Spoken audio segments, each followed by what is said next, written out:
Out of all the UFC fighters currently on the roster, there's some who have had impressive longevity throughout the past couple decades. Like Jose Aldo, he's been fighting since 2004, and he just picked up his 29th win a week and a half ago, and he's still ranked number 6 at bantamweight. He won the WEC featherweight belt over 11 years ago, and he just fought for the UFC bantamweight belt this year. With all this time in the sport and all the accolades on his resume, you'd think he'd be a lot older than 34, but that's his age. And interestingly, Aldo is 4 days younger than Francis Ngannou.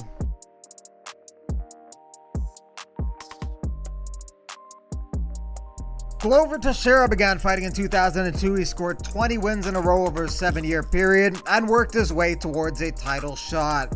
After going 2-3 with tough KO losses to Rumble and Gustafsson, didn't look like Glover would be a contender again, but he's had an amazing resurgence in his career, winning his last 5 fights, including recently stopping Anthony Smith and Thiago Santos.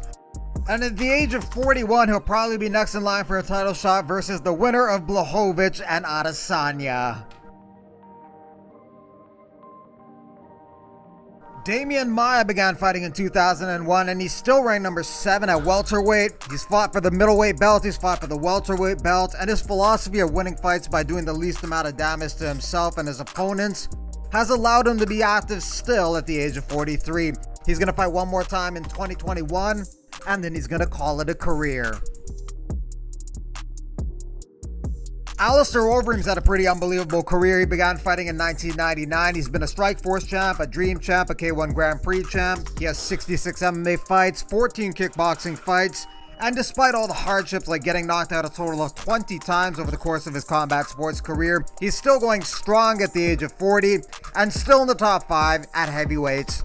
He's won 2 in a row, 4 of his last 5, and was 4 seconds away from making it 5 in a row. One thing about Overeem is he's been extremely intelligent about adapting his game. He knows he can't take shots from these hard-hitting heavyweights, so he's changed his striking style to be more elusive and incorporated his ground game a lot more with great success.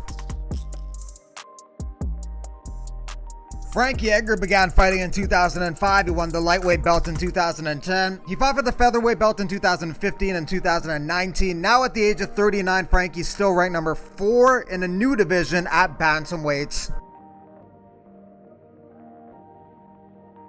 Andrei Arlovski began fighting in 1999 and won the UFC belt in 2005, and it's pretty amazing he's still around with all the swings and momentum in his career. On separate occasions, he has streaks to win 4, lose 2, win 6, lose 2, win 5, lose 4, win 6, and lose 5. And despite all these massive fluctuations and suffering 11 knockouts in his 51-fight career, he's still going. He's won 2 in a row and just beat the heavyweight prospect Tanner Boser, who was in the rankings at the time of the fight. So Arlovski's first win in the UFC was November 2000, and his last win in the UFC was 20 years later, November 2020. And lastly, Alexei Oleinik's in his 4th decade of competition. He's been fighting since November 1996. He has 74 fights on his record, still in the top 10, and the 43-year-old still has plans on fighting 7 to 10 more years. Thanks for watching, and don't forget to subscribe to keep up with all things MMA.